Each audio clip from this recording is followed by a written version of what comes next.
I want to know really who are the 17%? Who are they? Who the hell are the 17%? Anybody in here from the 17%? Don't raise your hand. It may be dangerous. 17, 17, 17, 17, 17, 17, 17, 17, 17, 17, 17, 17, 17, 17, 17, 17, 17, 17, 17, 17. So I think I might have been in Washington 17 times in my life. 17, 17, and 17, 17, 17, 17. 17, 17, 17, 17, 17, 17, 17, 17, 17, 17, 17, 17, 17, 17, 17, 17, 17. I spoke to him 17 minutes ago. I hung up the phone as you're coming in. 17. 17, 17, 17, 17, 17, 17, 17, 17, 17, 17, 17, 17, 17, 17, 17, 17, 17, 17, 17, 17, 17, 17, 17, 17. So you had 17 Republicans plus me. 17, 17, 17, 17, 17, 17, 17, 17, 17, 17, 17, 17, 17, 17, 17, 17, 17, 17, 17, 17, planning it for 17 years.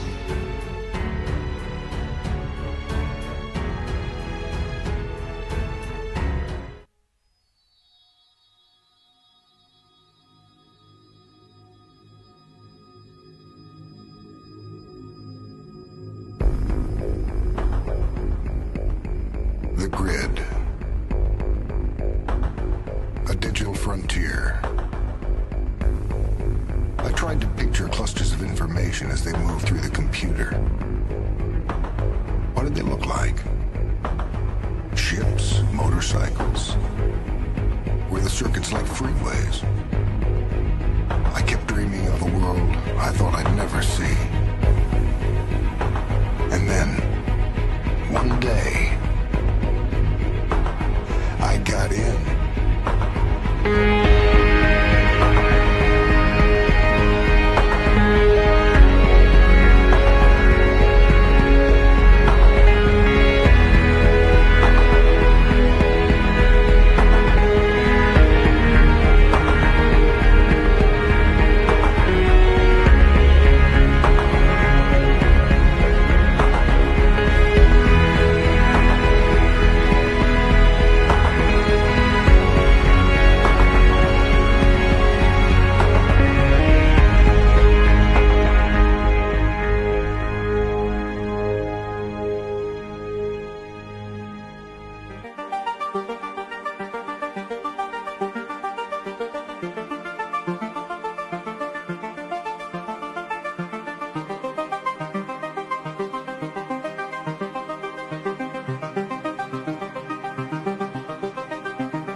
Good evening, friends, and welcome to episode 3, Numbers.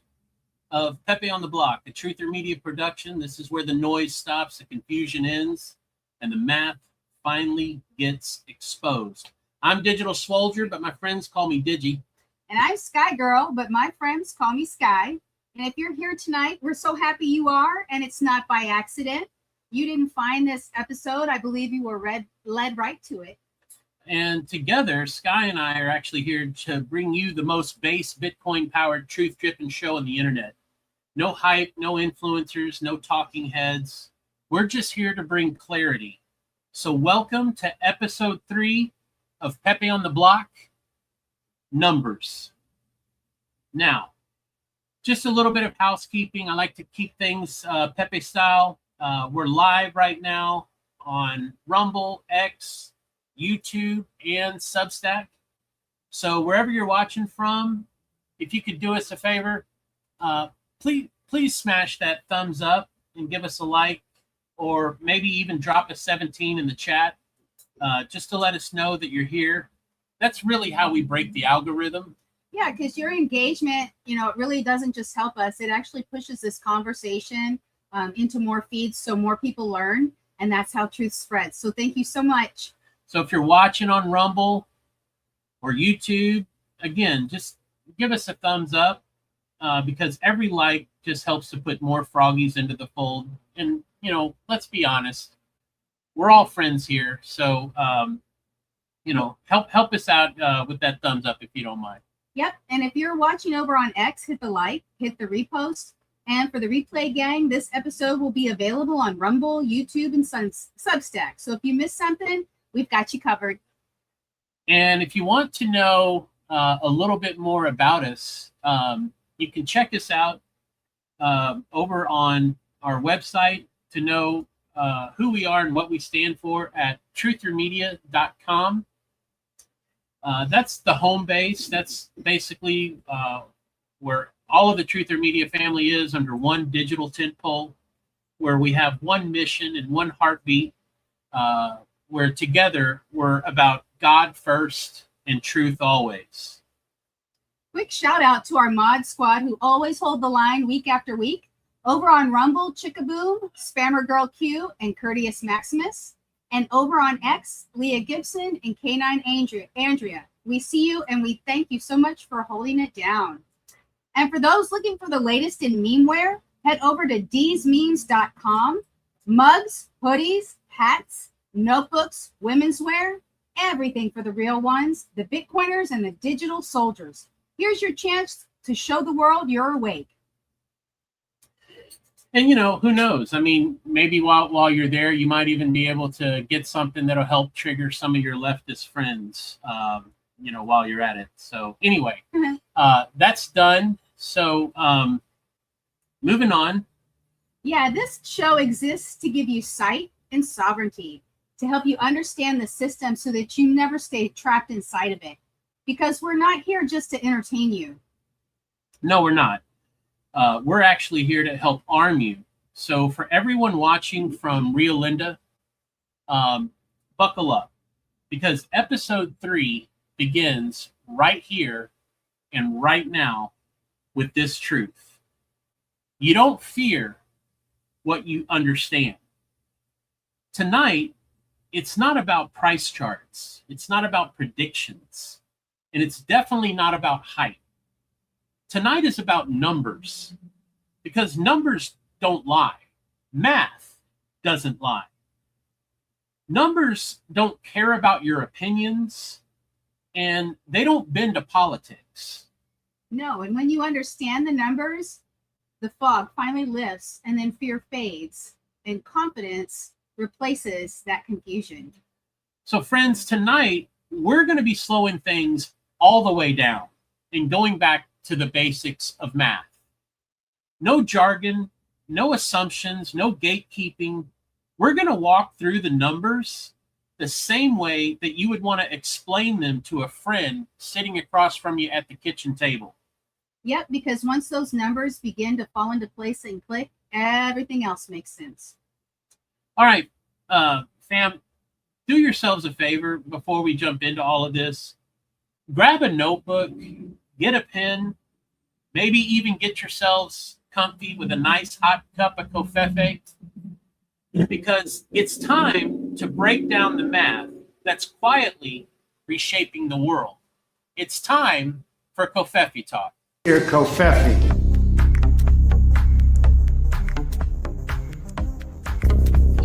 So clearly Laurel.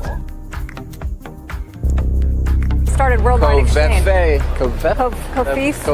Kofif, I think. Sounds Brazilian. Sounds Portuguese. A few minutes after midnight, the president tweeted, despite the constant negative press, Kofif. Covfefe, we're going to let you make the call this morning. Schmidt knows everything. Schmidt, Yeah. what does conveve mean? What the heck? It Actually, was like a Spanish soft drink company. The president tweeted the word covfefe. We still don't know what it means, why the president tweeted it. That's why I've introduced the covfefe Act, communications over various feeds electronically for engagement. It is a silly name, but a serious issue. I hear covfefe. Covfefe is a long story, and I'll go back to what Sean Spicer said. Those that needed to know about That's what it. it was, that's what it That's was. it. That one's for you, Sean. That one's there for you you out there, Spicer. Those that need to know. But the Covfefe one is probably one of the all-time greats. Yes. One of these days I'll be able to tell or share that story. okay. You know, pump it up. You got to pump it up. Don't you know, pump it up. You got to pump it up. Don't you know, pump it up. You got to pump it up. Don't you know, pump it up. You got to pump it up. Don't you know, pump it up. You got to pump it up. Don't you know, pump it up. Don't you know, pump it up. You got to pump it up. Don't you know, pump it up. You got to pump it up.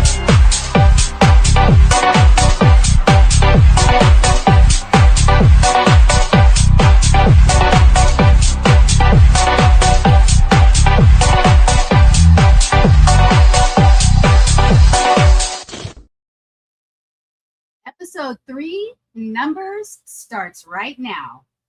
All right, friends. So tonight we're going to be doing something very important. We're not debating here. We're not speculating. We're not hyping. We're not financial advisors. This is definitely not financial advice. The only thing we're doing here tonight is we are discussing math. We are breaking down numbers, because once you understand Bitcoin's numbers, all the fear that surrounds it will disappear. Yep, and that fear really isn't accidental. Confusion is meant to keep people dependent, and clarity creates confidence. So tonight is about bringing clarity. All right, so if we're going to get clarity, we need to slow this way down and actually see the numbers. So we're going to walk through this together, and we're going to do this one step at a time. Yeah, because once you take the time to see how the numbers actually work, it is really going to make a whole lot of sense. It is. But before we can even talk about Bitcoin numbers, what we need to do is we actually need to talk about these numbers. Because this isn't theory anymore. This is people's real lives. You know, and I bet most people feel this and they don't even know how to explain it. So let's look at the first one. Credit card debt in the US is over 1.23 trillion in 2025. That's not spending money, that's survival money. Yeah, that's like groceries on plastic, gas on plastic, emergencies on plastic, like not luxury, like necessity every day. And the average balance is about $6,500 per indebted adult. So when people say, why doesn't everyone just save? Well, this is why. Yeah, you can't save your way out of a system that's like really designed to drain you, right? No, I mean, like, look at this next number. Between 62 and 67% of Americans are actually living paycheck to paycheck. And this is the part that probably shocks a lot of people. Right? That includes households making six figures, you know, and that really tells you something very important. So this isn't what, you know, a lot of people like to think it is, and that is a poor people problem. No. This is a math problem, okay? The numbers don't work anymore. Yeah, and it gets really, really much heavier. Total household debt is now over 18.5 trillion, and it's still climbing. That means even when people are doing everything right, they're still falling behind. And when the math finally snaps, I mean, foreclosures are up 17% year over year. There's that number again for all those 17. Throw us a 17 in the chat if you picked up on that one. Anyway, that's families losing homes, not because they're irresponsible, but because the margin is gone.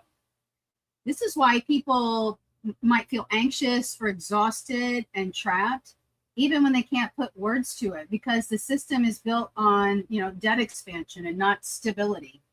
And here's the key thing to understand before we move on this, because this crisis didn't happen because people are bad with money. It happened because the numbers were designed for it to be this way. Yeah, so now the question really becomes, what happens when money itself is broken? Great question. Maybe we should understand how money works, because this slide right here explains why the last slide existed. This is actually how money is supposed to work and how it actually works today. Oh, and once you see this flow, a lot of things in your life suddenly make sense. Yep. So let's start on the left. That's your money, that's your time, that's your labor, that's your energy. You work for it, you earn it. And then we're told to do the responsible thing, like put it in banks or credit union or insurance companies. So your money flows into these institutions, but notice something important. Once it goes in, you don't get control over what happens next. They actually take your money and deploy it into the global economy, into loans and markets, speculation, derivatives. And here's the part that nobody probably ever really explains clearly. While your money is out there working, you're earning what? 1%? I mean, maybe 2%? I mean, you look at all the big banks today. What do they have in the way of an actual savings account in all of your local banks? 1%, maybe 2% at best? Yeah, and meanwhile, they're earning far more with the same dollars. And so your money takes that risk and then they take the reward. Which is why, banks are for profit, but that's a whole nother story. But this is why people feel like they're running on a treadmill where you save, you invest, you think you're doing the right thing, and yet the return doesn't add up with the inflation, and it doesn't keep up with the housing, and it certainly doesn't keep up with life. Well, it's because this system only works if money actually keeps expanding, where you've got more debt, you've got more credit, you've got more leverage, and that's what and that's when expansion actually slows. So the pressure gets pushed back onto regular people, and we have higher payments, higher stress, and less margin. So when people are asking why does it feel harder than it used to feel? Or, why is life so much more difficult now than it used to be? Well, this is why, because the math here isn't neutral. And here's where tonight's episode, really turns, because what if money didn't have to move through all of this? What if the numbers actually had rules and no one could change them? There will only ever be 21 million Bitcoin. To truly understand just how scarce that makes Bitcoin, let's look at planet Earth.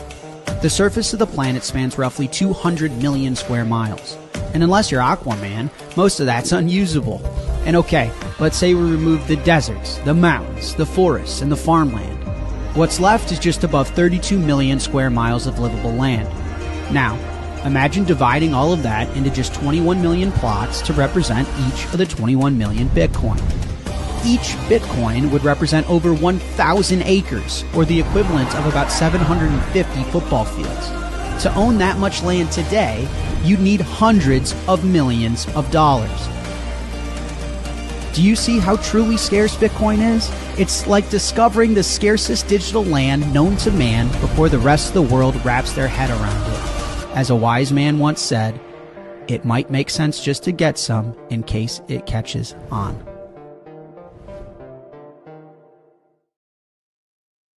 Yeah, it might make a lot of sense. So, in case this Bitcoin thing catches on, right?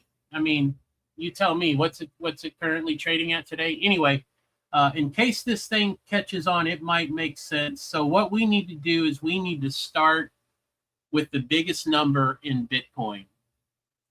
There will only ever be 21 million Bitcoin.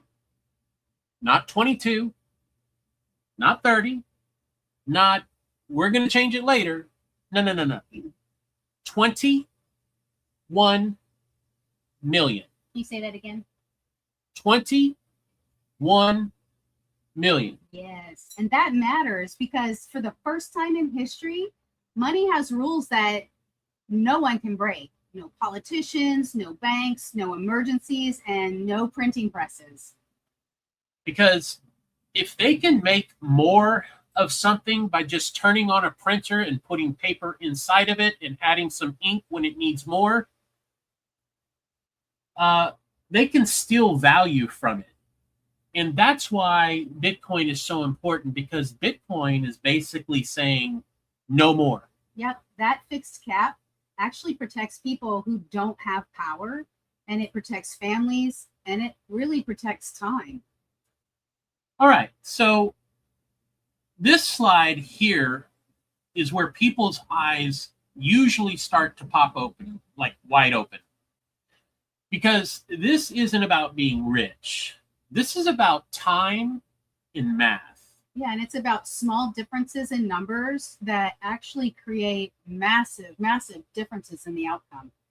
So friends, I just want to keep things simple so that everybody in Rio Linda can still follow along.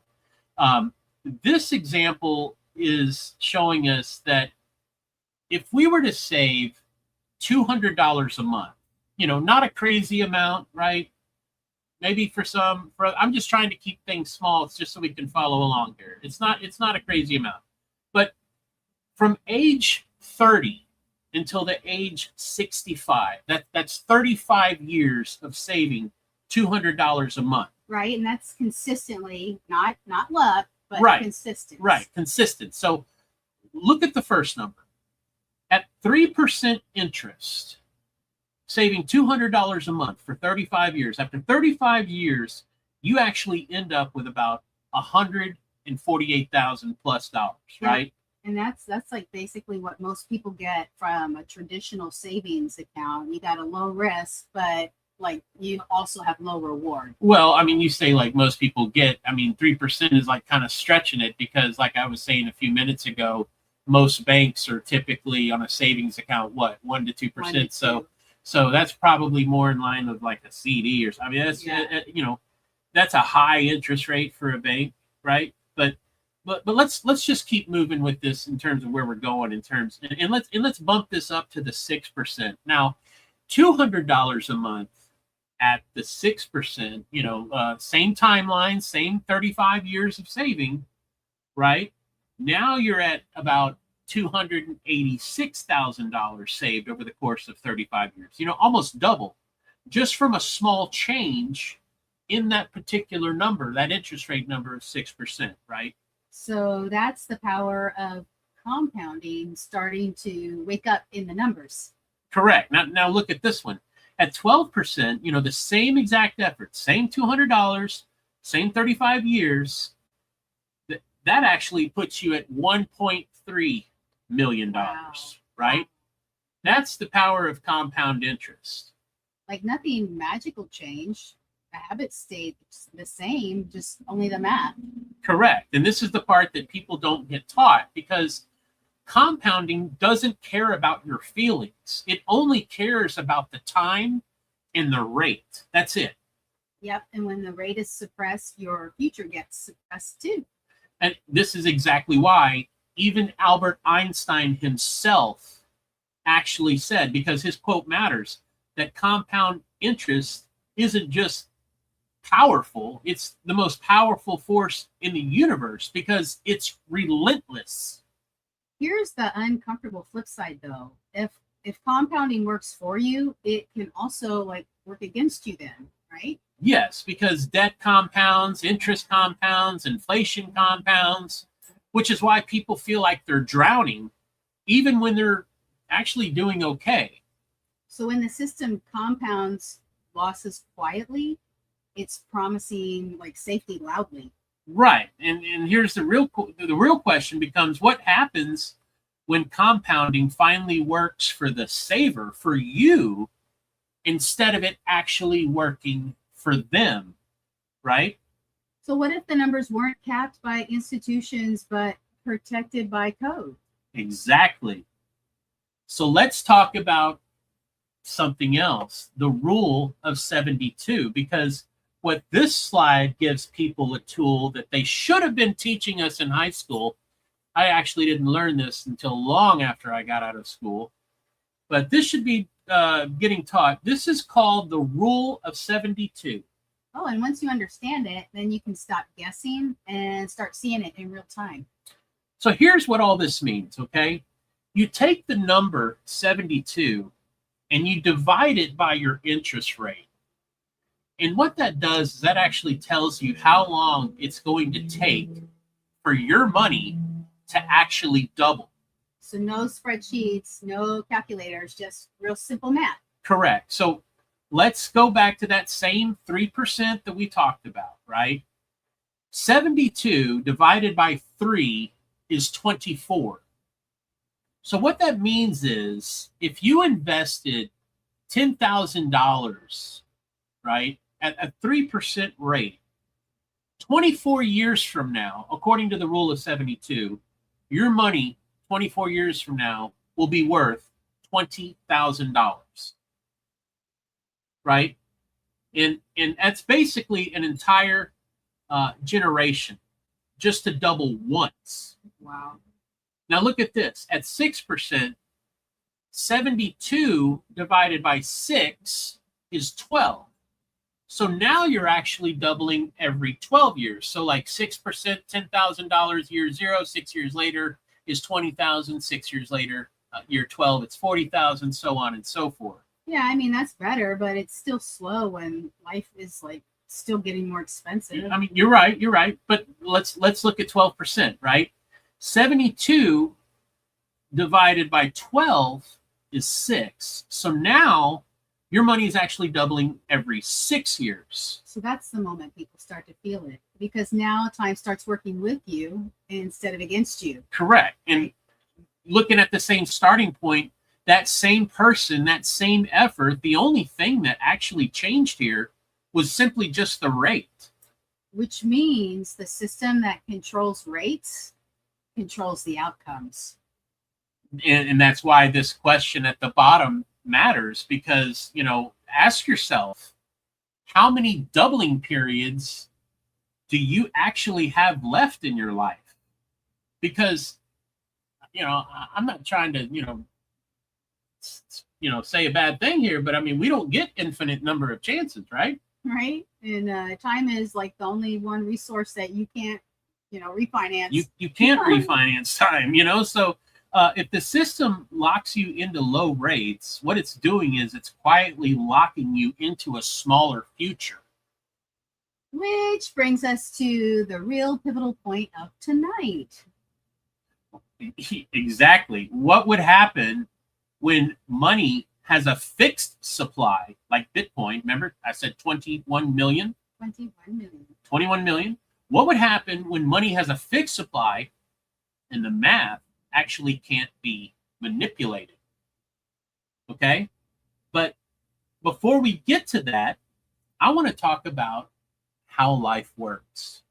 This slide right here is where numbers stop being charts and start being real life, because this is actually how life is supposed to work. Okay, this is what we're told, right? Yep, and everyone watching recognizes themselves somewhere on this curve like if you've ever seen it drawn out like this, I'm like in the later years down somewhere over there. In the lower right, yeah, that's us. Okay. Now let's back up. So let's look at the left side, right? This is the early years of your life. You've got kids, they're young, your debt is, high, you've taken out a brand new mortgage, you've got bills, all of that stuff, right? This is like the time when you have like the least amount of money, but you have the most responsibilities. Correct. And this line matters because in the early years, that green line, in the early years, you don't have a whole lot of money. So that's not failure. That's just normal, right? Which is why losing income at that stage can seem so devastating. Like there's no cushion, there's no margin, no like room for any kind of mistake. Correct. But now if you follow the curve as time moves on and as we move forward, things begin to shift because in the later years, your kids are grown, they've moved out of the house. Hopefully, everybody, that has kids, got to experience empty nesting. Whatever. But, the point is that those responsibilities start, becoming less burdensome. Your debt slowly starts to come down. All of your life experiences are, have increased. You're paying off your mortgage, those types of things. Right. And here's the trap. This is when also people finally start making more money, but they've already lost so much precious time. Right. So, I mean, let's look at the right side, in your retirement years, when these things have happened, there is a big difference. You don't have earning power anymore because you better have money set aside when that day comes that's already working for you because you're done working for it, right? So, I mean, there has to be something in place for when you get to that point in your life. And this is why that question at the bottom just keeps coming back. How many doubling periods do you have in your life left? Because in the early years, it's about survival, but the later years are about preservation. Yeah. And so if compounding didn't work for you early, you'll really feel it like later on. Right. And this is why the system hurts people quietly and badly because it's delaying the compounding until time is actually run out. So like now the conversation really changes because what if money actually respected time? Well, what if scarcity actually wasn't a bug, but a feature? Okay. So let's talk about this, about where most people don't plan to fail. They just fail to plan, because this slide right here hits people hard because it explains why so many smart, hardworking people still end up stuck. It's not that they didn't plan to fail. They just never got a real plan. And that's not their fault. No one ever sat them down and showed them the whole picture. But let's look at what it says. Traditional financial institutions don't give you a solution. They just sell you products. Yeah, and each product sounds, reasonable on its own, like a bank account here, a credit card there, a mortgage, a 401k, and some insurance. But notice what's missing. There's no real master plan, just arrows pulling you in every single direction, right? Yep, and everything is siloed. No coordination, no timing, no strategy around your life stages. And here's the quiet truth. Most of those products, they benefit the institution that provided it first. They earn the fees, they earn the interest, they earn the spread. So you take the risk, but they get all the guaranteed cut. Guaranteed, because again, they're in for profit, right? Banks are for profit. So people think they're doing the right things, but the problem is the math is not lining up. Not because we're lazy or because we're dumb, but because no one just showed them how all the numbers connect. So a product is actually not a plan.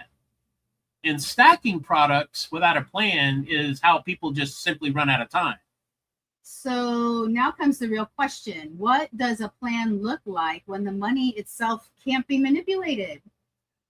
Well, let me ask you this question. What happens when the foundation is actually fixed and the numbers actually finally start working for you? Because there is a way to opt out. We talked about it in episode 2, Exodus, right? Yep. The exit strategy in all of this mess is the Bitcoin counterstrike. This is where everything we've talked about is finally going to click into place, because this isn't about hype and this isn't about price. This is about exiting a broken system. Yep. And you need to understand Bitcoin isn't a gamble. It's the Counter-Strike. So let's look at that line right there in the middle. Opt out of the fiat trap. Okay?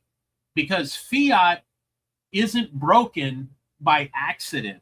It's actually designed to lose value over time, slowly and quietly and predictably. That's why saving your dollars doesn't work anymore. Banks are taking your money and rent it back to you with interest. So you take all of the risk and they keep all the control. And this is where Bitcoin just flips that entire model, because there's no middlemen, there's no bailouts, there's no emergency printing. And most importantly, a fixed supply. You cannot inflate 21 million. We've said this number throughout the episode. 21 million is a fixed number. That one number changes everything, because when money is actually scarce, time actually finally starts to work in your favor. You, the one saving, the saver, it works for you again. Yep, you're no longer begging for a yield and you're actually stacking your own sovereignty. Correct, because Bitcoin doesn't promise comfort, it just promises truth. The truth of math, the truth of limits, the truth of ownership.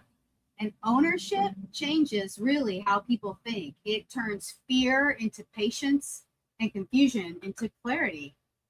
Correct. And this is why Bitcoin isn't an investment first. It's actually a foundation. And once that foundation is sound, everything else finally makes sense. So now the question isn't if you opt out, it's when you're going to, okay? So this is where everything we've talked about starts to become practical, because this is the HODL map, where you buy the dip and you stack for your future. There's no charts here to trade. There's no predictions for us to chase. This is just a map. Yep, and that map is actually really simple. And discipline beats timing, consistency every single time. So look at that curve, right? Bitcoin just continues to move up over time, but it never moves in a straight line. There are dips. It does go down. I understand when people like to dump on Bitcoin and go, oh, Bitcoin's down 15,000. Yeah, but look where it started from.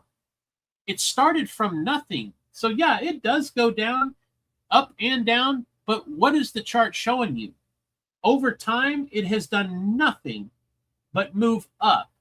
So all of that stuff, when it goes down, that's just fear. That's just noise. Turn that stuff off. Bitcoin has gone up, as you can see, according to the chart from the very beginning.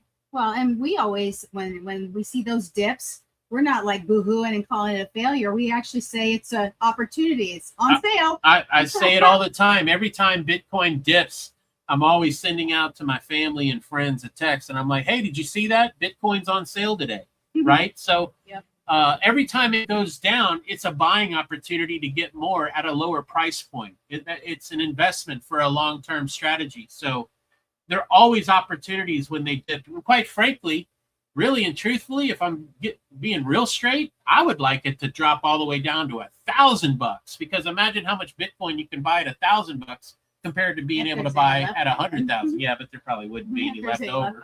But anyway, we're getting off track here. Okay. Oops. But this is why dollar cost averaging is going to beat out the fear of missing out, because you're not trying to buy the bottom. What you're doing is you're actually trying to build a position over time. Yeah, and most people who have succeeded in Bitcoin, it's not because they were lucky, it's because they were consistent. Right. What they were doing is they bought when it felt boring, they bought when it felt scary, they bought when everyone else stopped paying attention. Yeah, because time in the market actually beats timing the market. Right. And Bitcoin doesn't reward panic, okay? It rewards conviction. And conviction comes from understanding the numbers, which is what tonight has been all about. This is why the last line matters so much. It's not if, it's when. Right. And friends, this isn't a casino here, okay? You don't have to go all in and put it on red, right? You just need to start, like, with a little, consistently, with intention. Yeah, and when people ask, okay, well, how do I actually begin? Well, you pick a simple on-ramp, you know, something easy, something Bitcoin only, something that lets you stack without stressing about it. That's why we point people to tools like Fold and River and Strike, not because they're perfect, but because they make starting your journey simple. That's true, because one step led us to another, and we regained more confidence, and it replaced our fear. So tonight wasn't about getting rich. What we're doing is we're discussing about understanding the numbers that are quietly shaping our future. Yep, and we're hoping that once you see the math, you won't unsee it. Because fiat is simply a moving target, and Bitcoin is an actual fixed ruler. If a Bitcoin was the size of a quarter, all 21 million of them would fit inside a single shipping container. But to fit the dollars the Fed prints on average every day, you'd need 72 shipping containers. Each year, you'd need 26,280 containers. And to fit what they've printed in the last decade, well, you'd need a lot more than that.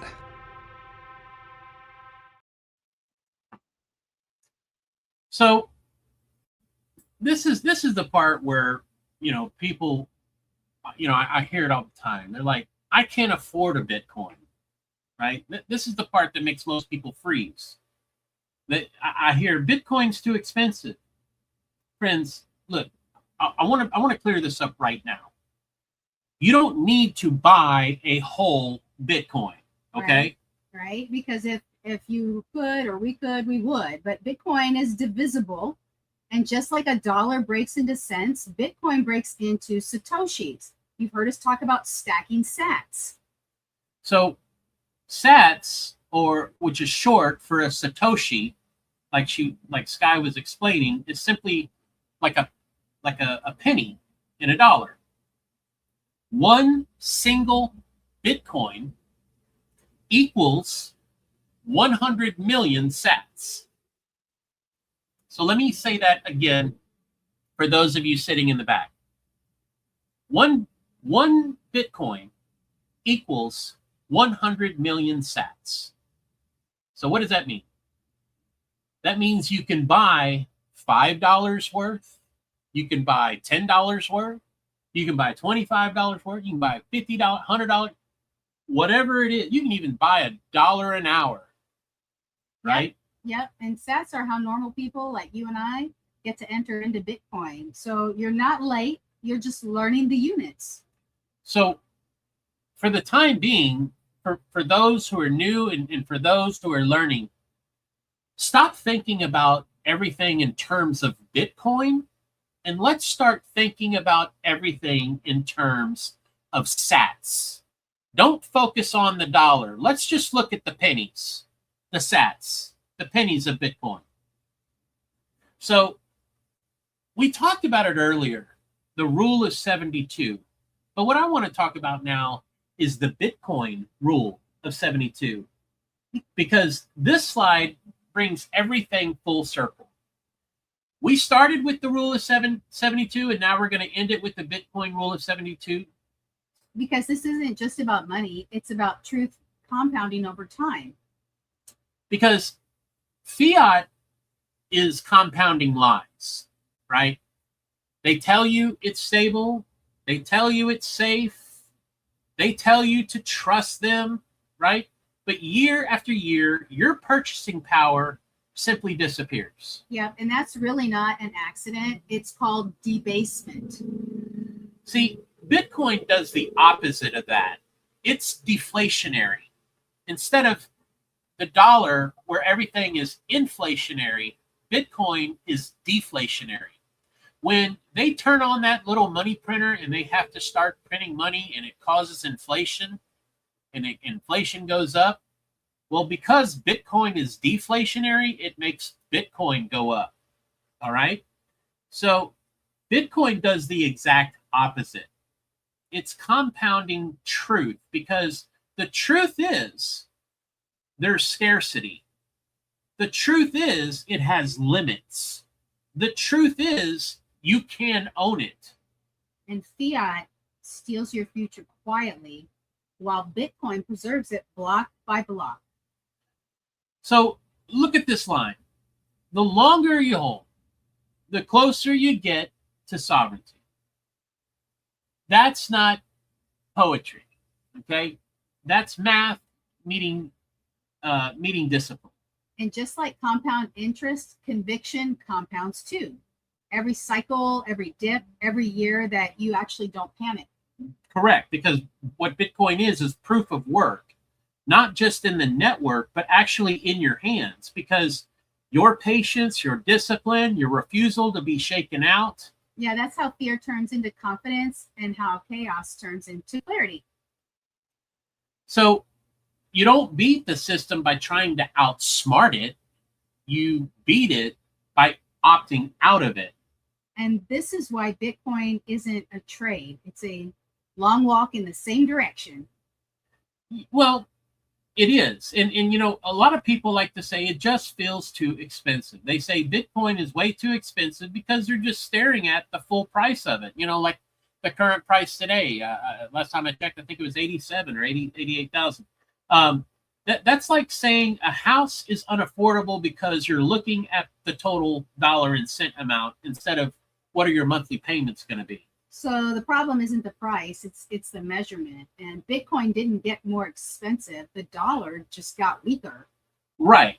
So this slide is for those in Rio Linda, okay? This is for everyone, you know, who's needing the simple math and all this, and who are thinking, okay, you know what, Digi, just shoot it to me straight. You know, no jargon, no charts, no finance speak, just the math, right? Because clarity isn't complicated, it's honest. So let's walk through this slowly. Banks rent your own money back to you and charge you interest for that privilege.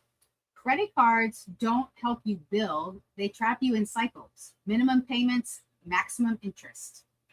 Wall Street skims from basically both sides of the trade. You know, when you invest on Wall Street, whether it's up, whether it's down, it doesn't matter. They're going to get paid. Which means the house always wins. And that's not conspiracy. That's the actual business model. Right. And fiat just melts because it loses value every year, even when you do everything right. And Bitcoin just continues to stack slowly and predictably with discipline. And that's why this line right there on the chart matters. Don't be a borrower, be a builder. Borrowers rent their future while builders actually own it. Correct. So, friends, just start stacking sats. Hold on to that truth. Because again, if you can fix the money, you can fix the world. Because when the money is broken, everything downstream from it breaks with it. And when the foundation is sound, families stabilize, communities stabilize, and our lives finally stabilize. Because again, this isn't about hype. This is about seeing the math clearly and choosing differently. And once you really understand the numbers, you understand what your choice is. Like I said, fix the money, fix the world. Now, let's talk about buying the dip is what we like to say in the Bitcoin Bitcoin speak. We always say buy the dip, and we do it because this isn't a gamble. So let's talk about buying the dip. A dip just means Bitcoin is on sale, like I was saying earlier. That's what I say every time it drops down. It's on sale. So the key is you're not trying to win at a casino game. No, it's not gambling. It's actually savings with discipline. And there are two smart ways that people can do this. One is actually through dollar cost averaging, where you buy a small amount consistently every week or every paycheck. And two, when it dips hard, like when Bitcoin goes down a couple of $1,000 or Bitcoin is down $10,000, whatever, you add a little bit extra more if you're able to. Right. And so when it dips, it's really only scary if you're trying to chase quick money, right? But if you're protecting your future and you're just consistently stacking, dips are actually discounts. Correct. It's on sale. Yep. Every time it goes down, Bitcoin is on sale. Okay. So this slide is the Sat Stacker Truth that I put together, because right here, this is going to help free a lot of people, because this is where the lie actually finally dies. You don't need a whole Bitcoin like we were explaining. You just need the conviction to get some. So let's lock this in, friends, okay? 1 Bitcoin, like we were saying earlier, equals 100 million sats. Not kind of, not approximately, no. Exactly 100 million sats. And that means Bitcoin is divisible just like dollars to cents, only way better. And this is where people realize they weren't late. They were just thinking in the wrong units. Because, see, you can stack $1 or $5 or $10 at a time. Yep, daily or weekly or monthly, whatever, fits into your lifestyle. And that's why that's why I said earlier, let's stop thinking in terms of Bitcoin and let's start thinking in terms of sats. Because sats are how regular people are going to start building their position. And every sat matters. Every sat is a vote against the broken system. So, let's look at the examples, right? $5, 14,000 sats. That's sats, right? $50, 70,000 sats. That's like way more sats. You see, it's not about the amount that you're buying in Bitcoin. It's simply about the habit. Yep, and habits compound faster than windfalls, and that's the part nobody tells you. So you don't need to be rich to own Bitcoin. You just need to be early enough and patient enough and disciplined enough to just keep stacking. This is how fear leaves, because when you break it down to sats, Bitcoin becomes way more approachable. So a whole coin should be your scoreboard, right? Everybody, should want to have a whole coin or numerous coins. That's the goal. But sats are how the game is actually played. So if you've been watching this whole episode thinking, okay, maybe this is for me, well, it is. Right. It is for you, because you don't need permission. You don't need perfect timing. You just need to start stacking one sat at a time. So stack sats and hodl truth, okay? So let me explain what we talked about a few minutes ago about dollar cost averaging as simply as possible. It means that you're going to stop guessing and you just start stacking. For example, let's say like every Friday you want to buy $25 worth of Bitcoin. Not out of emotion, not out of timing, not out of panic. You just want to get in the habit every Friday. You know what, Digi, I'm going to buy $25 of Bitcoin. I'm going to get started. Yep. And you don't need to be an expert, because we weren't when we started. You just need to be consistent. And that's what we did. And that's how fear leaves. So this is the dollar cost average mission, where it's discipline over emotion, because This slide is where everything really starts to get real. Because knowing the truth doesn't actually change your future. It's the habits that you're doing that actually will. And this is one habit that separates people who make it from people who always feel late. So DCA stands for dollar cost averaging. In plain English, that just simply means you're buying Bitcoin consistently, no matter what the price is, whether it's high, whether it's low, it doesn't matter. You're just buying it time and time and time and time again. Yeah, you're not guessing. You've already decided you're going to do it. So you just do it. So what DCA, dollar cost averaging, does is it removes the three things that wreck most people. That's emotion, the fear of missing out, just fear overall, right? So you're not reacting to the headlines, you're just executing a plan. You don't try to time the dip, you just automate the mission, whether it's every week or every paycheck, the same amount. I know for a while, I actually started with Strike years ago, and I set up my first dollar cost average of simply buying Bitcoin at the rate of $1 per hour, 24 hours a day, 7 days a week for probably about a year. Just $1 of Bitcoin per hour, that dollar cost average. And that really helped to stack quite a bit and get us on our Bitcoin journey. So long-term winners don't win because they're smarter. They win because they're consistent.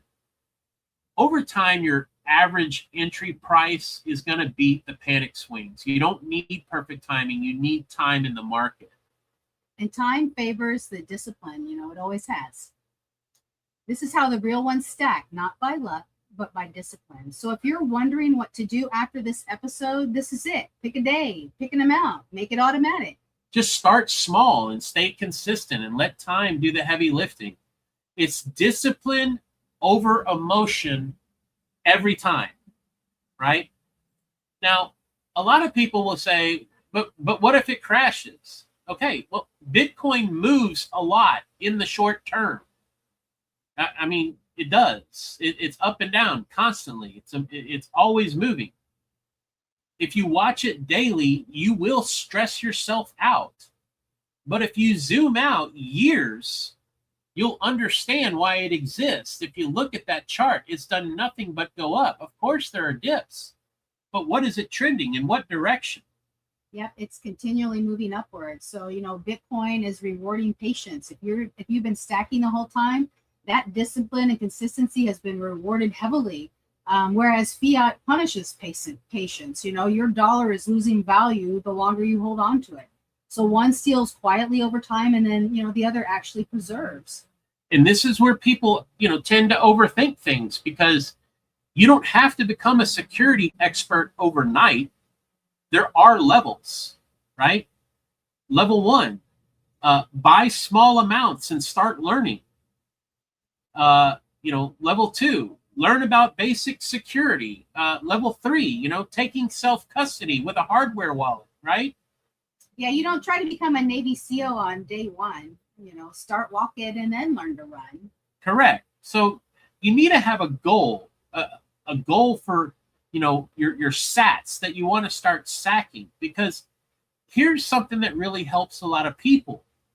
If you don't focus on an entire Bitcoin and actually set a goal for your sats, like, what? I want to stack 100,000 sats, or I want to stack 1 million sats, or I want to stack, 10 million sats, whatever. Just set a goal for your sats and start climbing, and watch what happens to your financial picture on your Bitcoin journey. Yeah, your first win isn't the number. It's just setting the habit. And then once you start stacking, something really does change. And so tonight we wanted to try to remove some fear, because numbers don't lie. Math is a language of truth. And Bitcoin's numbers just don't bend. No, they don't. They actually built a system where the math, works against you. And Bitcoin flips that. It's the same world, It's just new rules. So I want to play this video real quick before we go any further, because I want to show you why math is really so important. Because, you know, numbers are truth, because math itself is truth. And knowing that is really what helps to put so much of this into perspective for a lot of people. Because if we can learn to trust the numbers and we can trust the math, then you'll understand where this is heading, because this is biblical. Many atheists think there's no reason to believe in God because we have science to explain everything in the universe. It's true that science is able to explain the natural world, that's what it's for, but by definition science cannot tell us whether there's anything outside or above the natural world, in other words, whether there's anything supernatural. Generally, when people speak of God, they mean a supernatural, all-knowing mind who is everywhere and can do anything.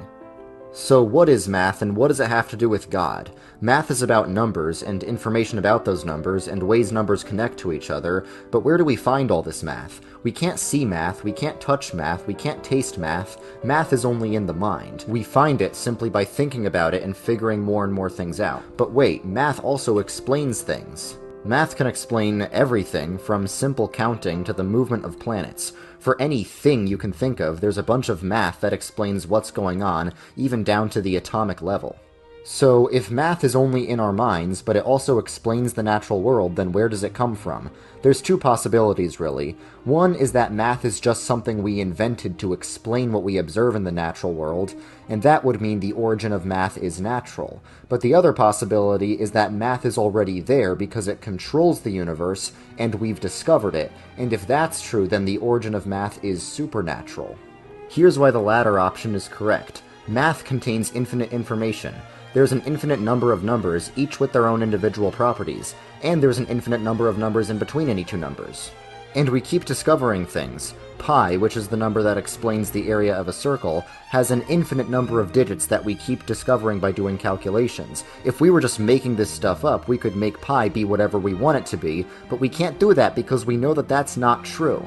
We know that all this information is out there somewhere, but it can't be in our physical universe because our universe is finite and math is infinite. That means math contains every possible combination of numbers, and if we use numbers as code for letters, then math contains every possible combination of letters as well. That means every book that has ever been written already exists encoded in math somewhere. In fact, every book that possibly could be written already exists in math. And if we use numbers as code for particles and their locations, then you could say there's an exact copy of our universe encoded in math. But there's also more stuff in math, so that's why math can't possibly be contained just within our universe. But that's just the beginning. There's many pieces of evidence in math to show that math has a designer. Here's an example. One time someone discovered that this simple equation makes a very interesting shape when you graph it in the complex plane, and this is called the Mandelbrot set. But people have analyzed this shape and have found some very scary things about it. What's amazing about the Mandelbrot set is that you can zoom in infinitely and you'll keep finding new things. Over here you can keep finding more and more copies of the Mandelbrot set no matter how far you zoom in.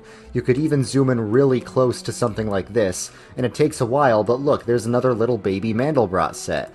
Alternatively, you could go into this region and find completely different things.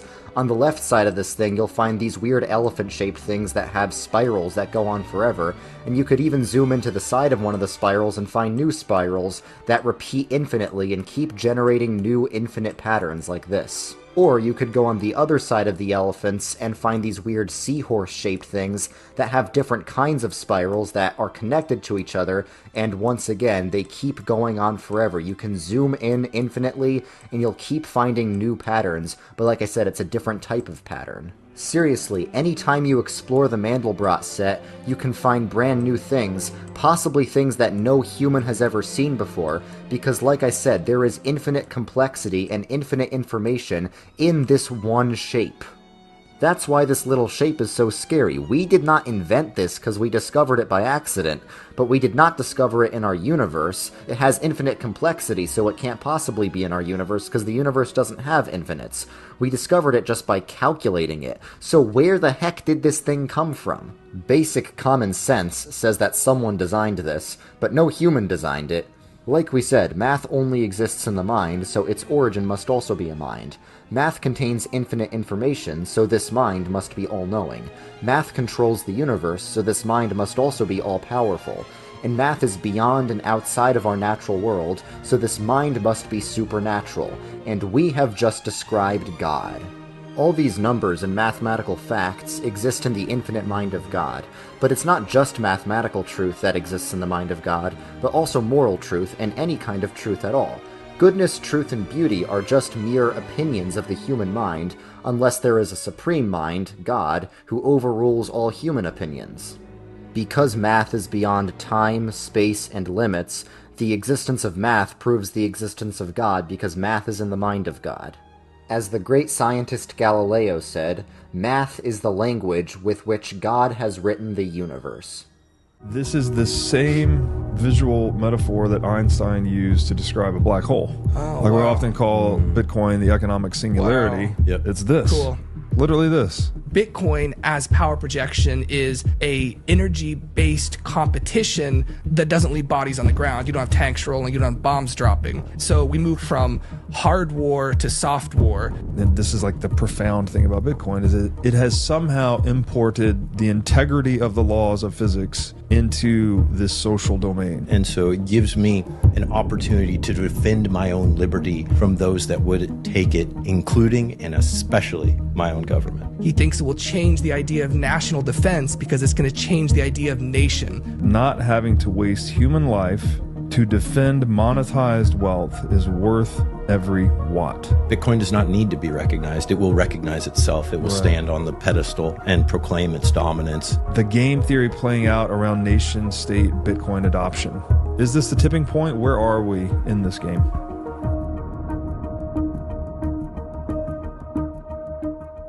Yeah, this is Gabriel's horn. Right? Oh yeah, that's a pretty wild analogy in there. This is the bringing it back to the thesis, which is the Gabriel's horn is. Oh yeah. The more you put into it, like it, you can't envision, you can't understand it. But the way that I think about it is, have you ever heard the quote, "As the island of my knowledge grows, so do the shores of my ignorance"? No, that's a good one though. So you can take the mathematical concept away from this, which is that. Think about a circle, and if you double the radius, then you increase the shoreline by a greater magnitude than you increase the surface area. Right. And so this has always been the struggle of dynasties, is that they continue to scale, they continue to expand, but by doing so, they increase the border, they increase the amount that they have to protect until it reaches a point where it's no longer cost. They get overextended. Yeah, they get over, and then they collapse, right?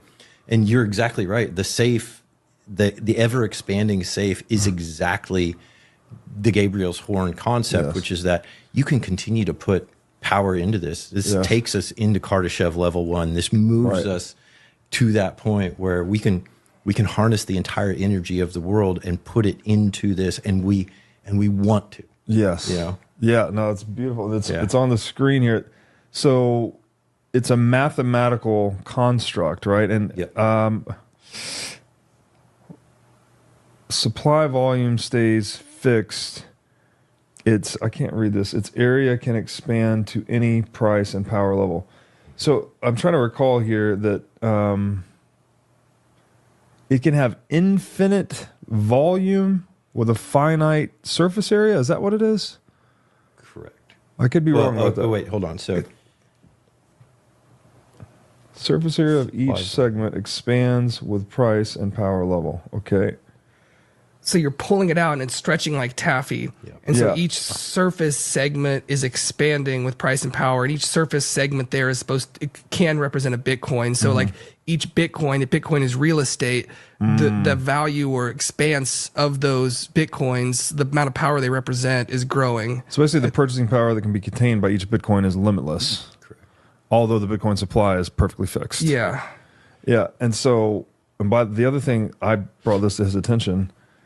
This is the same visual metaphor that Einstein used to describe a black hole. Oh, like wow. we often call Bitcoin the economic singularity. Wow. Yep. It's this. Cool.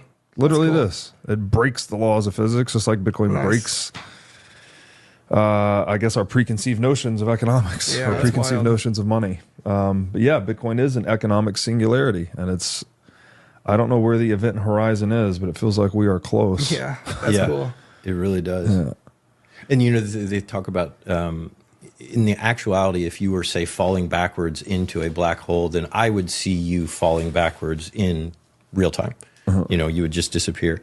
But you looking out, it would be an eternity, the way that time slows Time when it's in the black dilation, hole, right? Yeah. And so, I tell you what, man, waiting for Bitcoin to take over, that's kind of what it feels like. Like, come on, man. Yeah. Been waiting here for days. This is towards the end of the book, but yeah, I think it just, man, what a brilliant job he did with this book. Like he goes through, you know, starting with the most basic physics and anthropology of animals and territoriality all the way to Gabriel's horn, like an abstract mathematical concept.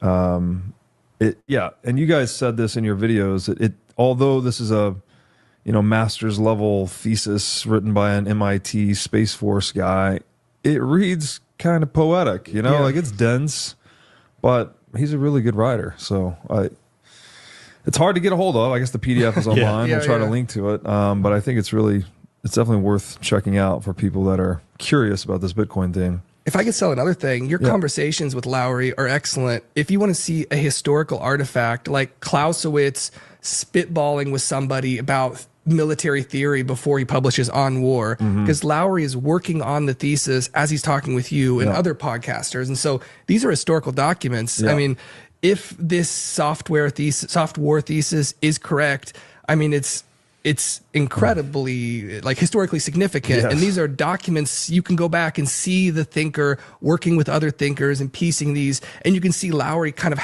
responding to things, having epiphanies, putting it together in his mind, quoting Robert at the end of his book. He's drawing in all these ideas, and it's a fascinating thing to watch. And I'm just so grateful to be able to go back and look at that as I read this. It's incredible.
Bitcoin grows by. Hold on. Friends, I am so sorry. So apparently we were muted. We got awesome. a blooper. We got a Man, blooper. this is a blooper. I think Blooper for Steve. I think we've been muted for like several minutes. Did they hear the video? Well, I hope they heard the probably video. did. Friends, I am so sorry. I am so sorry. Anyway, let us back up. Look, we're amateurs at this. I really don't know what I'm doing over here. Okay, so I'm so sorry. Let me back up. Going back to that video, okay? They talked about some things that were very important. They were talking about software that was written by U.S. Space Force Major Jason Lowry. He was sent by the Space Force to go to MIT to do one thing, and that was to study Bitcoin. And while he was there, he wrote a thesis statement, and software was the name of it, a novel theory on power projection and the national strategic significance of Bitcoin. Okay? What makes this so important is this is the U.S. Space Force sending Major Lowry to study Bitcoin. It's obviously of some interest to the military. Why would it be interest to the military? Because it's what we keep saying. It is an actual weapon. And that is what software is about. It teaches how Bitcoin is actually a weapon, not with tanks, but with code. And in that video we were watching with those guys, they were unpacking a lot of his thesis that touched on Gabriel's horn. Q told us, and we have heard it many, many times, that this is biblical. And it is biblical. Math is truth. The numbers don't lie. Math is before you and me. It's divine. It holds everything together. And that's where the whole aspect of biblical and God comes into play in all of this, because if the numbers don't lie and math doesn't lie, then what we're looking at here is probably divine in nature, because the principles of what software teaches in Lowry's book is the Gabriel's horn that they talked about. This thing is so biblical. However, getting your hands on a copy of software today is not easy. They went out of print years ago. A lot of them have been sold over the years on eBay for $10,000, $20,000, $30,000 I've seen, just to get your hands on a copy, which is crazy. We were lucky. We actually got a copy many years ago when it first came out. We were one of the first ones, and we still have it. But most people can't find it anymore. The PDF version is available out there. If you can find a PDF downloadable version, it's I'll post it actually later. But the deal is they're hard to come by. They were very expensive. We did have one, and not everyone might read it, or even those that pick it up might not understand it. So what Sky and I did is we actually put together our own version, a Cliff Notes version of software that we have available. It's on Amazon. The name of the book is For Those in Rio Linda, Software for Newbies, Late Adopters, and Naysayers. We wrote that book about a year ago, and it's, like I said, basically a Cliff Notes version of Jason Lowry's software thesis. It's just in a lot more simpler, basic understanding so that you can really get the concepts and the principles of what he's talking about with Bitcoin. But anyway, before we get too off track, I want to get back to what those guys were saying in that video. They were talking about the principle of the Gabriel's horn. So before we land this, let's just add this layer of how the numbers of what we're looking at are definitely worth seeing, because this is where Bitcoin actually stops being just finance and starts touching something a whole lot deeper. Yep. Okay. Yep, one of those moments where math and deeper meaning intertwine. So this is Gabriel's horn. This is a concept from calculus that's called Gabriel's horn. It's a shape that actually has a finite volume, but an infinite surface area. Okay, which sounds impossible until you actually see it. You know, on the left side, it's got the huge opening, but on that right side, where you know it starts coming together, it actually doesn't ever touch. That goes on infinitely forever. So that's that infinite surface area. Yep, it stretches for infinity, but you can only pour a finite amount to the inside of it. It will only hold a certain volume, even though the space of interaction and its surface area continues to expand. Correct. And what what U.S. Space Force Major Jason Lowry discusses in his book Soft War is the Gabriel's horn, because once you see it, you actually realize that Bitcoin actually works in the exact same way. Right, because the volume is fixed. There will only ever be 21 million Bitcoin, final, immutable, and non-negotiable. And if you ever look at the graph of climbing and see where it's going, you'll be able to see the trajectory of this graph within that data. Right. But the surface area, that's where things are getting actually very, very interesting, with the visibility and the layers and the global usage, the energy-backed security. You know, with more people and more transactions, with more daily use, with more people coming on to the bandwagon of Bitcoin, that surface area starts to expand indefinitely. Yep. So fiat grows by adding volume, but Bitcoin grows by expanding the surface area of truth. See, we were actually taught something backwards. We were taught that if you just have more supply, that just means you have more value. Okay? But that's backward thinking. That's actually fiat logic. Bitcoin flips that on its head. Yep. Scarcity is absolute. Divisibility is extreme. Access is global, and verification is actually energy backed. So scarcity is not a limit to Bitcoin. It actually amplifies it. Correct. Because here's the paradox in all of this. As more and more people adopt Bitcoin into their daily life and begin to use it, that as adoption grows, so to speak, that surface area is just continually expanding with all the more users, the more layers, the more use cases. But the core of it all never changes. It's still just 21 million. Yep. Infinite validation surface, fixed monetary core. That is not inflation. That is resolution.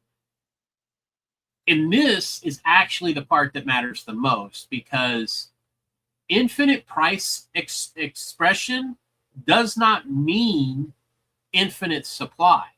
Okay? Bitcoin doesn't gain volume by creating more units. It gains value by more people having valued it from the same fixed thing. Yeah, so just like Gabriel's horn, the space of interaction grows, but the amount of the substance does not. Which is why Bitcoin just breaks their system entirely. Because fiat actually requires expansion, dilution, control. Yep, and Bitcoin requires energy and verification and a witness. It's not just money, friends. It's closer to a mathematical singularity, like a black hole, like what they were saying, which is essentially what the Gabriel's horn is. It doesn't care. It's going to eat everything alive in the fiat dollar.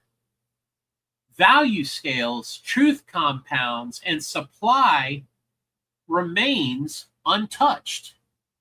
And that's why this doesn't feel like a scheme. So one thing that I want to add in retrospect to Gabriel's horn is that each segment, each sat as more people come in and adoption goes, each sat becomes more valuable.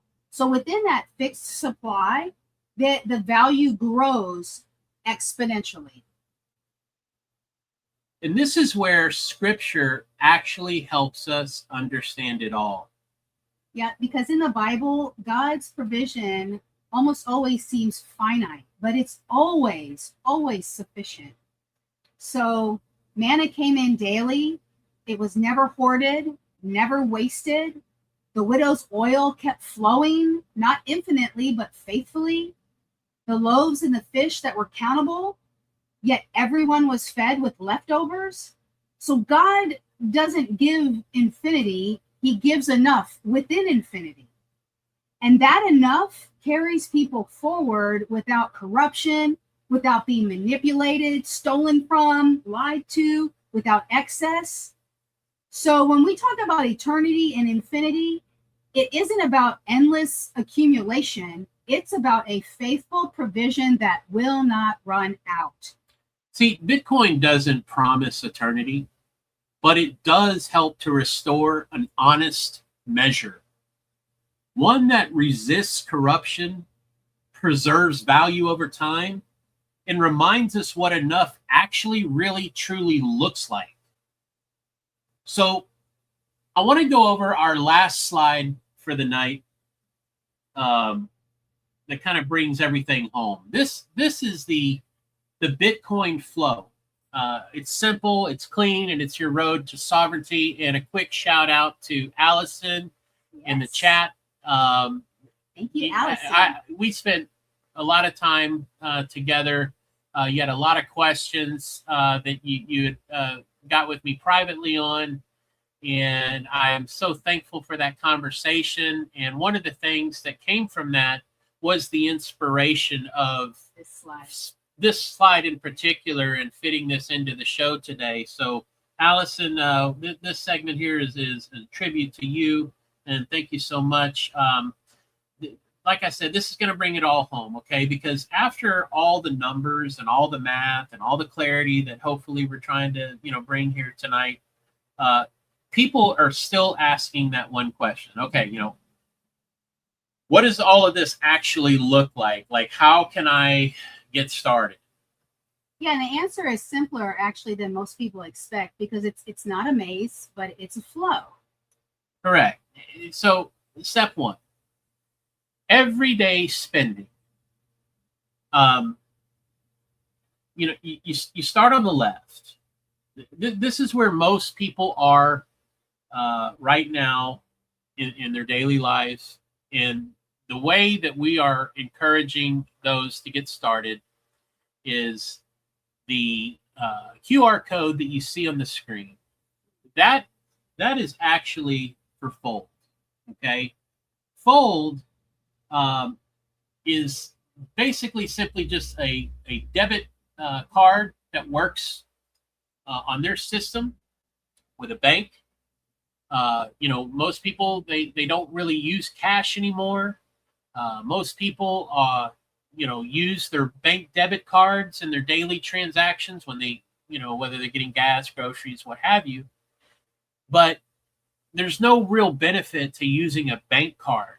Whereas with Fold, what that does is it allows you to continue to spend like you normally would for those groceries or gas, or maybe out to eat, or even if you're paying a light bill or a car payment or mortgage or rent, whatever bill you pay. Instead of using your bank card, you use your Fold card, because with everything that you are already spending in your daily life already, what you do is use the Fold card and actually earn sats back for free on your purchases. So it's literally like being rewarded with free Bitcoin with all of the spending that you're already doing in your life. So it's a no-brainer. The QR code on the screen is our promo code to get started with Fold. Or if you just want the link, it's on the bottom of your screen. But that is step one, to get involved in everyday spending that you're already doing by using the Fold card. Gas, groceries, coffee, bills, you name it. Yep, Fold doesn't ask you to change your life, right? There's no behavior change required. You spend like normal, but you earn sats back. You don't have to trade anything, so there's no stress. It's just turning your daily life that you're already living into a Bitcoin standard. Yep, and that's why that line matters so much. No behavior change required. Because fear leaves when life stays normal and you just are stacking, but you've just changed the way you're doing it. Correct. Now we move to the middle. This is where intention comes in. Okay? This is where you buy Bitcoin directly and cleanly, just Bitcoin only, not cryptos. And this is for River. River is actually built for people who are thinking long term. They have auto stacking features, secure custody. There's no gambling, no noise. Correct. So this isn't about trying to win today. This is about being in a position for tomorrow. Yep. And like we've said throughout the entire episode, discipline beats drama, consistency every time. So again, here on step 2, we have our QR code up at the top to get started with River, or the promo code link on the bottom. That's your step 2. This is where you buy and you store Bitcoin. You can purchase Bitcoin on Fold, but I recommend River because they do have a lower fee structure. I mean, obviously, you know, everything has a fee because nothing is actually free, but the fee I'm talking about is like a penny or two. So it's not like we're talking about, you know, a whole lot of fees, but every little bit counts. So I recommend River to buy Bitcoin. I recommend River to store your Bitcoin because, again, they have the lowest fee structure. So moving on is step 3, and that's where we are now on to the right side. This is where everything should start to click for you emotionally, because this is all about sending and receiving on Strike to instantly. Strike works on the Lightning Network, and this is where basically the days of sending money by Western Union to your friend, you know, in Istanbul, Turkey, or wherever he is on the other side of the world, right? Where when you send to Western Union, it takes a couple of days to send and receive, or even a bank transfer. You know, if anybody's ever had to wait for a bank wire or money wire, or whatever, you know, those things take time, right? But the Strike with the QR code up top, and again, we have our promo code on the bottom. Strike is where you send and receive Bitcoin instantly and globally, again, on the Lightning Network. It's not with a bank. You don't need permission.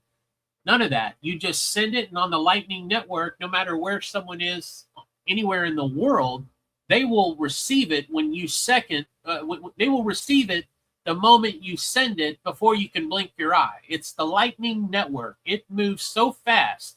So the people that tell you things about Bitcoin in terms of Bitcoin is slow, or they tell you things about, you know, this coin is so much faster, or this, that, and the other. That's when I'm like, hey, it's called the Lightning Network. It doesn't get any faster than that. That's as fast as you can get. So all of that nonsense where you hear people say that Bitcoin is too slow is nonsense. Strike operates on the Lightning Network.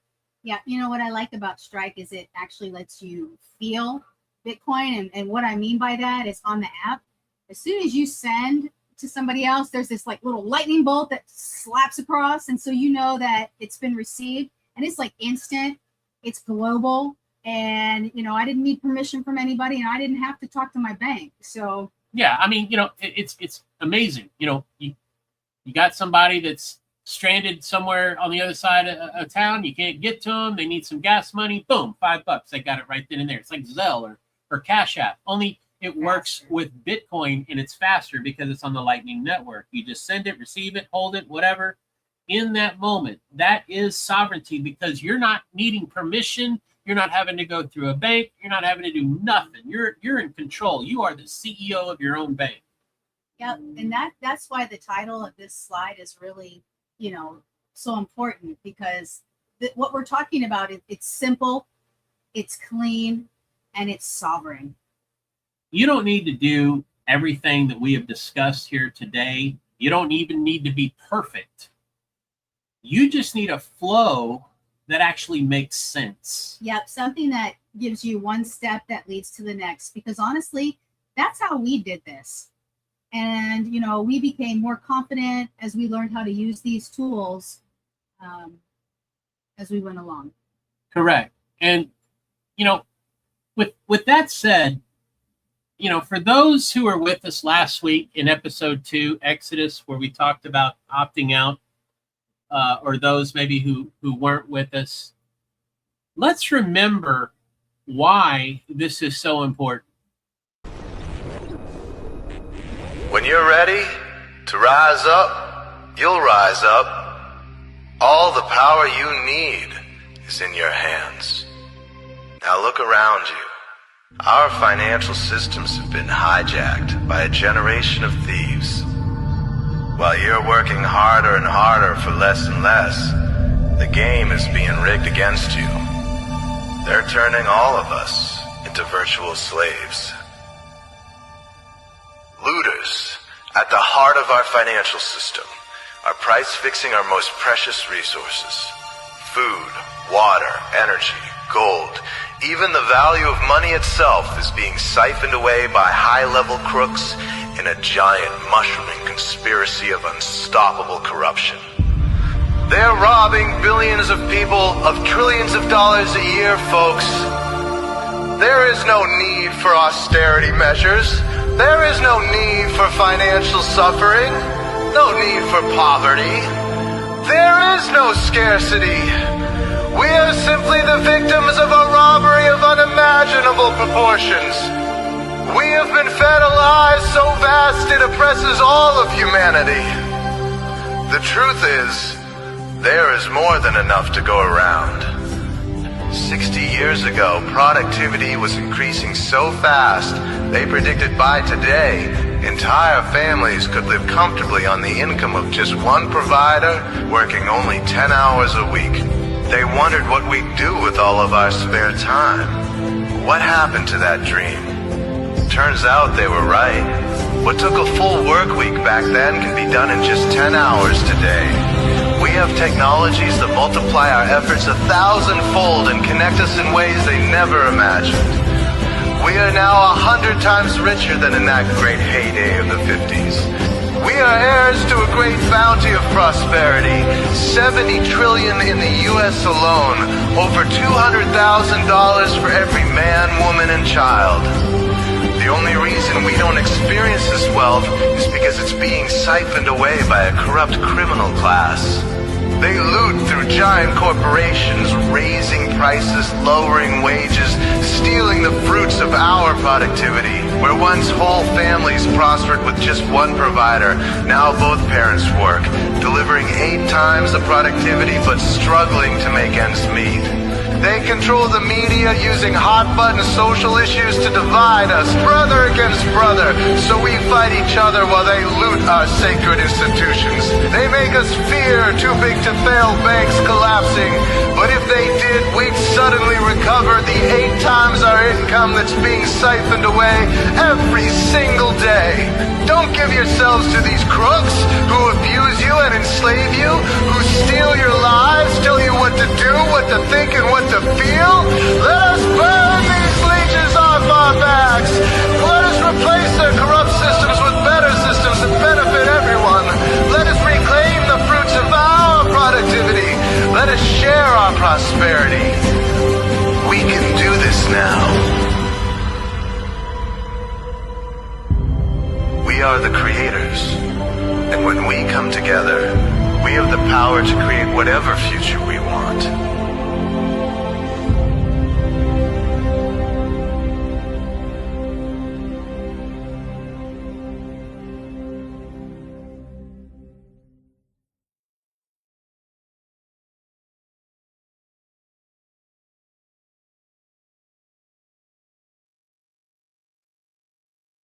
Friends, this is what opting out looks like.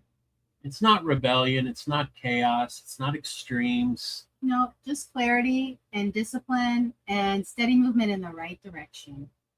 You know, banks, when it comes to fiat, they just print it. In crypto, from this coin to that coin or whatever, guess what? All those insiders that push all the various different cryptos, they were printed too. Okay? It's all pre-mined, it's all pre-printed. But Bitcoin, nobody prints it. You actually have to mine it. And that is why proof of work is what sets Bitcoin apart over any other option out there. So if somebody's watching tonight and thinking, okay, I finally get it, but where do I even start? Well, you start real simple and you don't try to be perfect, because we certainly weren't, and you don't try to be clever. You just learn and you take your first step. Because if you do it without clarity and that action turns back into fear, then what was the purpose of the one small step? Take that one small step and then take the next step and then the next one after that, and it'll all turn into confidence. Okay, friends, so it's time to land the plane here tonight. If you're sitting there right now thinking, wait a second, this doesn't add up. Good. That feeling, that's not fear. That's clarity actually starting to begin. Because when the numbers don't work, the story eventually collapses. And no one's going to come to save you because of bad math, okay? So for those in Rio Linda, lean in closely. The truth is very simple. Bless you. Thank you. The truth is very simple. Maybe a little uncomfortable. Yeah. You are actually the one that you've always been waiting for. You are the one who doesn't need permission.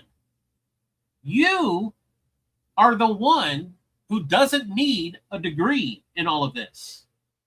You are the one who doesn't need perfect timing. What you need is clarity. What you need is conviction. What you need is discipline. We were trained to trust a system that prints money out of thin air and then tells you inflation, oh, that's just normal. No, it's not. It's not economics. That's an illusion. Or what Hill Dog likes to say, that protect their democracy, right? No, Trump calls it an illusion of democracy because that's what it is. It's an illusion of their economic structure. Bitcoin doesn't fight the illusion with noise. It just breaks it with truth, with numbers, with math. It's got a fixed supply. It's got transparent rules. What does Q say? The only way forward is transparency. Okay. Well, its rules are transparent. Math, it's got math that doesn't bend. And once you see the numbers clearly, you can't unsee them. So here's the choice. No drama, no hype. You can keep working for money, which continues to lose value every year by design, or you can step into a system where the rules don't ever change and the math actually finally makes sense. This isn't a rebellion. It's more like a revolution, because this is understanding. And if you're hearing this right now, you're not late. You're actually right on time. God doesn't always move by tearing everything down. Sometimes freedom starts quietly with understanding and wisdom, with one small obedient step. So you don't cross the sea all at once. You step forward and then the path opens. So if you're ready to move, not emotionally, but intelligently, then just keep it simple. Don't overthink it. Don't gamble. Don't rush into this blindly. Yep, just start small, start steady, start sovereign. Want to turn everyday life into Bitcoin while you learn? Use full. Spend like normal, earn sats back. And like we said, no lifestyle change required. That's the best part. Want to buy and hold Bitcoin the clean and disciplined way? Check out River. Bitcoin only, auto stacking features, and built for long-term thinking. And if you just want to feel it, to understand ownership firsthand, download Strike. Load $5 into it, send it, receive it, or hold it. That's what real money feels like. And all the links are in the description or in the comments. And if you're stuck, we've got you. We're going to make sure you're not doing this alone. Correct. We're not gonna abandon you, friends. Look, tonight was never just about money. It was about learning to think differently, so that you can plan differently, so that you can start to move differently. Because the sooner you understand the numbers, the sooner the fear in all of this disappears. Yep, and when that fear leaves, clarity takes its place. Friends, I want to thank you all for joining us tonight. We covered a lot of ground. We talked about a lot of things, and hopefully you paid attention and you took a lot of notes, because we went over the numbers. The math doesn't lie, and math is truth. And it's important that once you understand all of that and what Bitcoin really means against their system of control. And we're happy that you were here with us tonight, but I do encourage you, and I do hope that hopefully you will take the time, if you didn't take notes, to go back and watch this episode again, because with everything that we discussed, it helps to have clear understanding as you begin your journey in all of this. I'm going to tell you firsthand, we made a lot of mistakes when we first got started years ago. The purpose of this show is hopefully we can prevent others from making the same mistakes we did. You have the opportunity to learn through our mistakes. We didn't have anybody teaching us in the beginning. Everything we know today is self-learned. We're not experts. I'm never going to claim to know everything there is to know about Bitcoin. I am not U.S. Space Force Major Jason Lowry, and he knows a heck of a lot more about Bitcoin and software than I'll ever claim to know. But I leave you with this. The next episode is going to build directly on top of this one, because once you understand the numbers, it all starts to make sense, and the rest of the system starts to unravel. So between now and next week, I encourage you to please check out PEPE's inbox. I'll make a post later to remind everyone, as of episode 1, once again, to give another shout out to Allison with us tonight in the chat. She gave an excellent idea that we announced on episode 2 of PEPE's inbox, where you can bring your questions, you can bring your favorite memes of the week, but we invite the community to participate, because we're building this for you, and we want to make sure that we answer the questions that you have. So bring those questions, bring those memes, and drop them on PEPE's inbox. And make sure that you bring your notebooks. And you know what? After tonight, hopefully you realize that maybe you might want to bring your Bible too, because God counts what the world ignores. Good night, friends. Keep stacking, keep praying, knowing that we're praying for you all too. Keep choosing clarity over confusion. Friends, it's this simple. Fiat compounds lies. Bitcoin compounds truth. It's like I keep saying, fix the money, fix the world. Good night to all the real ones. And those of you in the chat, please do me an extra special favor tonight. And please go to Real AF Talk, who has an amazing guest lined up tonight. with Defender of the Republic. Y'all know her as Kaidi. And he's got her on Real AF Talk tonight. And I just pray that y'all would be there and participate, because she's going to talk about a lot of things. And I know y'all are going to be real excited. So thank you. Good night. And God bless. The time for excuses is over. Now is the time for strength. If you want peace, you must stand strong at all times. The time for empty talk is over. Now arrives the hour of action. Today, you end one chapter, but you are about to begin the greatest adventure of your life. January 20 will be remembered as the day the people became the rulers of this nation again. If the righteous many do not confront the wicked few, then evil will triumph. You came by the tens of millions to become part of a historic movement, the likes of which the world has never seen before. Now we are calling for a great reawakening. When decent people and nations become bystanders to history, the forces of destruction only gather power and strength. This American carnage stops right here and stops right now. Do not underestimate us and do not try us. This would be a fatal miscalculation. Is not which party controls our government, but whether our government is controlled by the people. There should be no fear.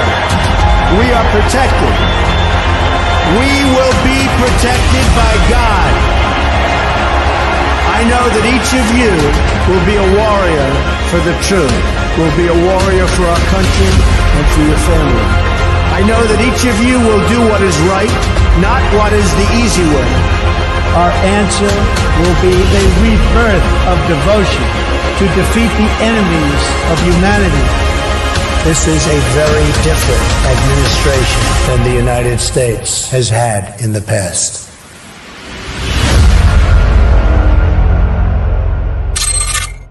We have an army of digital soldiers. We have an army. This is warfare.